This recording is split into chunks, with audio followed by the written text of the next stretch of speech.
आइए आज का जो अपन टॉपिक देख रहे हैं दैट इज क्वेश्चन नंबर 31, जो कि पूरा कैश फ्लो, पूरा मतलब सब चीजें। The following are the balance sheet of Crestech Limited on 31st. I want everybody carefully पढ़ेंगे, राइट। नाउ एक बैलेंस शीट हमको गिवन है, बैलेंस शीट इंफॉर्मेशन देखिए।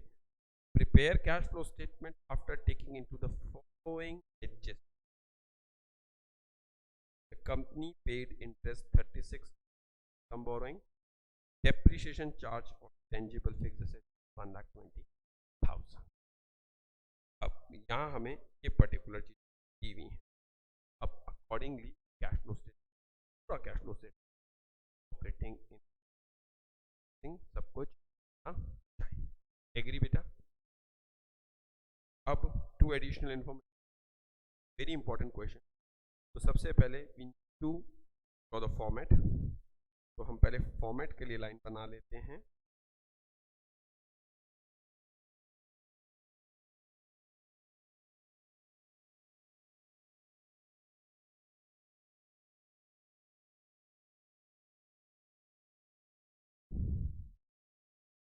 ये फॉर्मेट है हमारा, ठीक है।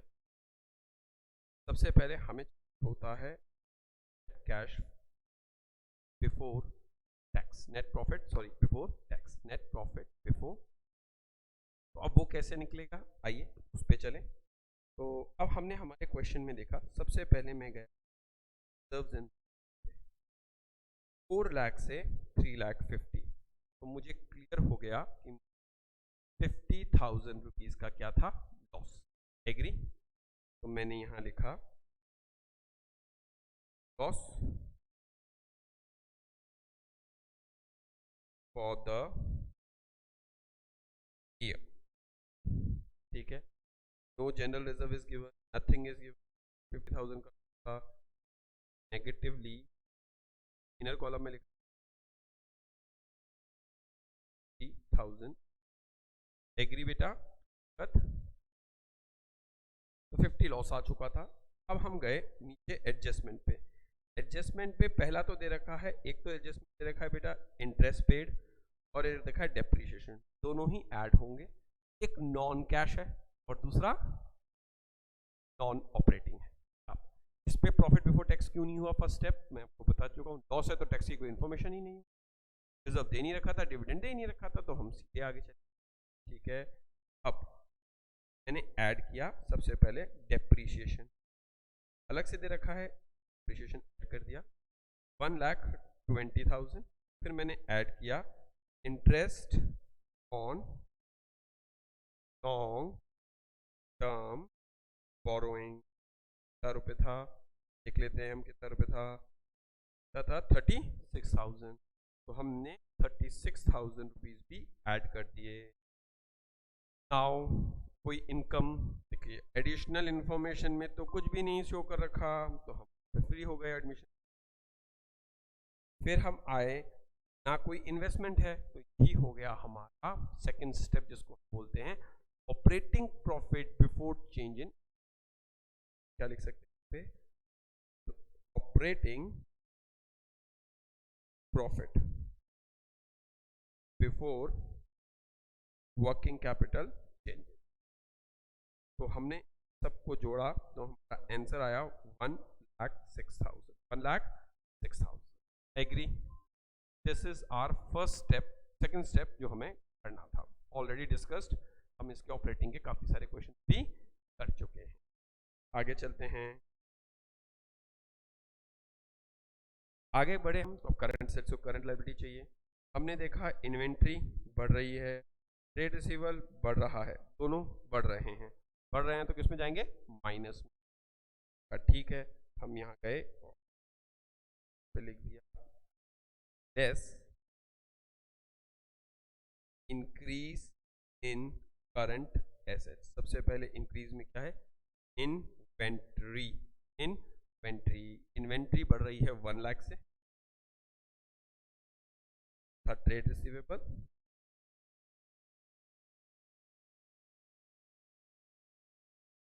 वो बढ़ रहा है 80,000 से। वो दिखा देते हैं जैसे बढ़ रहा है नहीं बढ़ रहा है। आइए अमाउंट भी देख लीजिए, तो बढ़ रहा है तो ये तो हाँ देख लीजिए 1 लाख से 2 लाख बढ़ रहा है। क्या यहाँ तक हो गया हमारी करंट एसेट्स के बारे में। Now let's move toward current liabilities.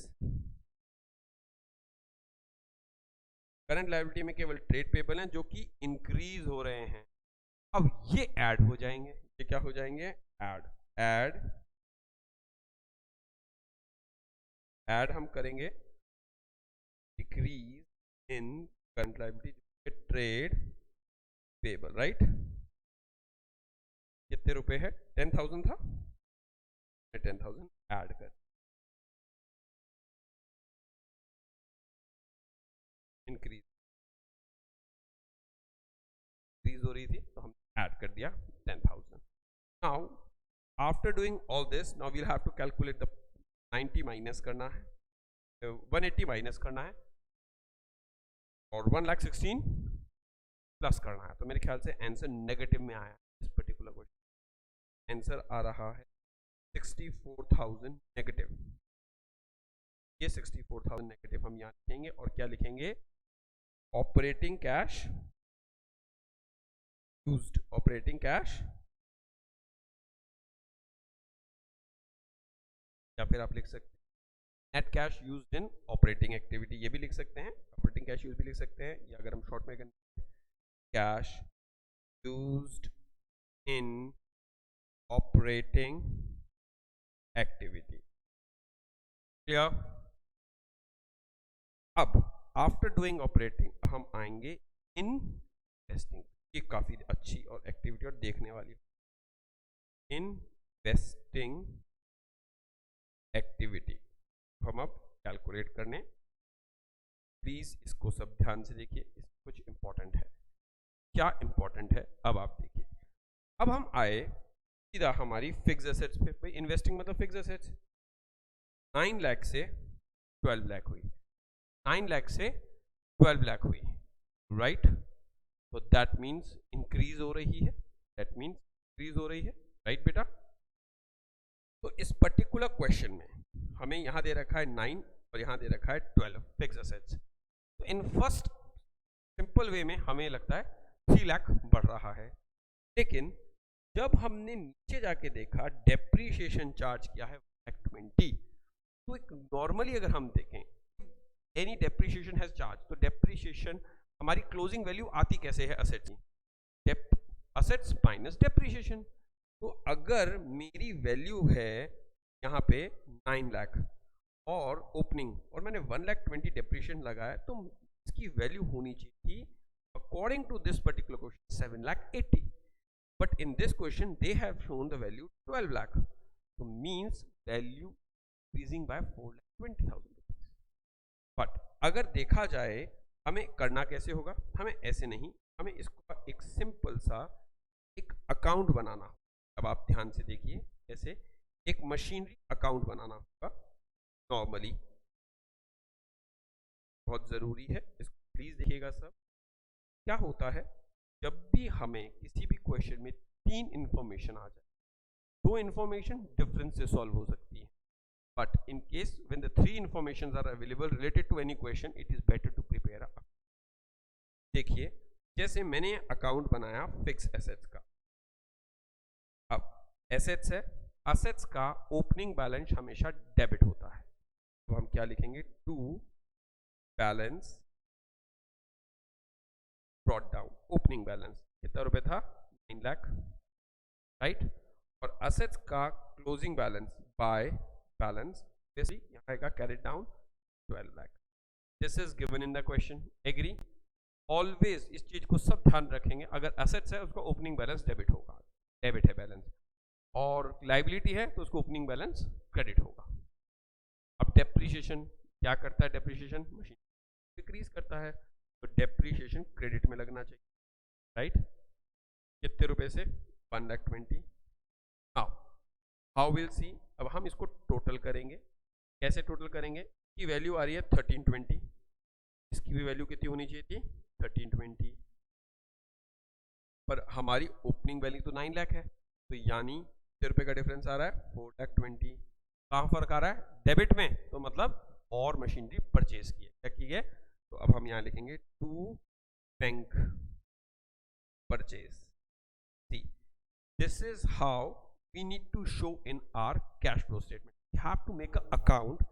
This is a working note account. Now क्या आपको दिखाना होगा? Yes, आपको दिखाना होगा। तो आपको क्वेश्चन में दिखाना पड़ेगा इस अकाउंट को, चाहे कुछ भी हो जाए। वंस अगेन मैं अकाउंट बनाऊंगा। This information is given, this information is given in the question, और this information is given. Free information is given. तो नाउ मुझे ये देखना था कौन सी डेबिट होगी कौन सी क्रेडिट होगी। जो हमने आपको बताया, क्या बताया? डेबिट होगी मीन ओपनिंग बैलेंस असेट्स का है, डेबिट होगा तो क्लोजिंग ऑब्वियसली क्रेडिट होगा, और डेप्रीशिएशन डिक्रीज होती है वैल्यू, क्रेडिट में लिखा हमारी 4,20,000। तो अब हम क्या लिखेंगे? हम यहाँ लिखेंगे परचेज ऑफ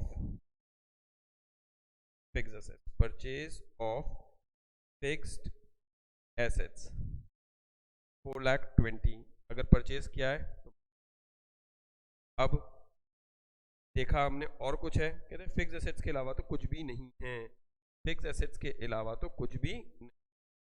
यही हमारी इन्वेस्टिंग एक्टिविटी हो गई। तो मेरा डॉट आंसर आ गया 4,20,000, और मैं लिखूँ cash in investing activity. Agree? तो हमें क्या ध्यान रखना है? जब भी कोई तीन इंफॉर्मेशन गिवन हो, हमें अकाउंट बनाना बहुत है। दो इंफॉर्मेशन डिफरेंस है। अब बेटा हम आए फाइनेंसिंग एक्टिविटी पे। फाइनेंसिंग एक्टिविटी का मतलब वी ऑल नो कौन सा? फाइनेंसिंग एक्टिविटी का मतलब सिंपल है, नॉन करंट लायबिलिटी। ले भाई नॉन करंट लायबिलिटी की तरफ चलते हैं। आइए, शेयर 8 लाख से 12 लाख, 4 लाख से शेयर हो रहे हैं इंक्रीज, यानी 4 लाख से शेयर इशू किए। सिंपल गया और लिखा इशू ऑफ शेयर। प्लस में आएगा भाई, इतना नेगेटिव हुआ है तो अब प्लस में भी तो आएगा ही ना। सारी एक्टिविटी नेगेटिव में जा रही है तो ये पैसा कहीं ना कहीं से लाए होंगे। आगे हम गए फिर लॉन्ग टर्म बोरोइंग 350 से 440, 90 से इंक्रीज हो रहा है। तो अब हम क्या करेंगे? लॉन्ग टर्म बोरोइंग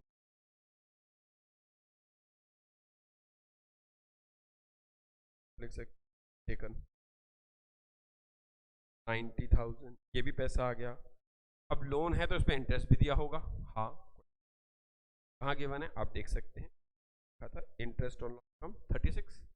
यहाँ तो ऐड हुआ, फाइनेंसिंग से लेस होगा। वाई? क्योंकि वो फाइनेंसिंग का ही पार्ट था। देखेंगे interest paid on loan that is 36,000, 30,000 हो गया, मेरा नेगेटिव आ गया। अब मेरा आंसर क्या आएगा? हमने कहा इसका तो आंसर आएगा 4,50,000, यानी ये कैश आया है।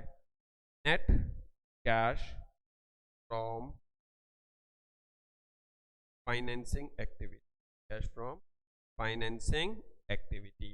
क्या हमें समझ में आया? हमने तीनों एक्टिविटी सॉल्व करी। एक एक्टिविटी से 4,54,000 आया। कैसे आया?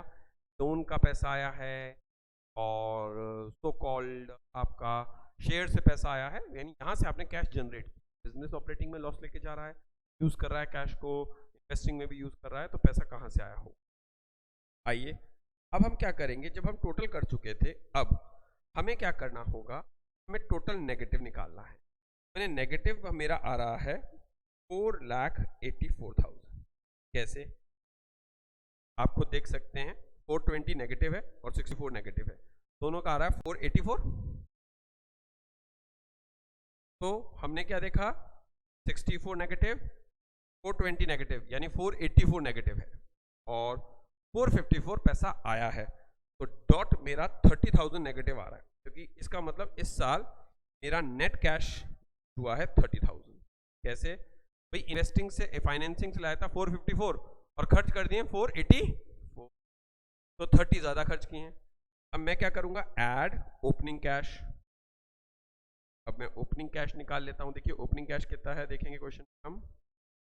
मेरा ओपनिंग कैश है 370, कितना है 370।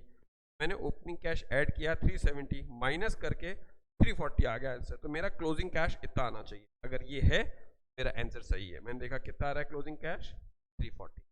तो यानी ओपनिंग से क्लोजिंग जो 30 डिक्रीज हुआ है ऐसे हुआ है। अब suppose if we see our balance sheet, तो इट इज शोइंग, केवल कोई बैलेंस शीट ही देखता है भैया 30,000 रुपए का इस बार नुकसान हुआ है, कम हुए हैं। तो कैसे कम हुए हैं ये जानना बहुत जरूरी है। अच्छी जगह कम हुए हैं, हाँ, फिर हमें पता चला नहीं 64 तो ऑपरेटिंग से गए हैं और आपके 420 आपके गए हैं इन्वेस्टिंग में और 454 आए financing. Now you can take your decision कि विच आपको क्या लगता है किस एक्टिविटी से आए हैं और किस एक्टिविटी से गए हैं।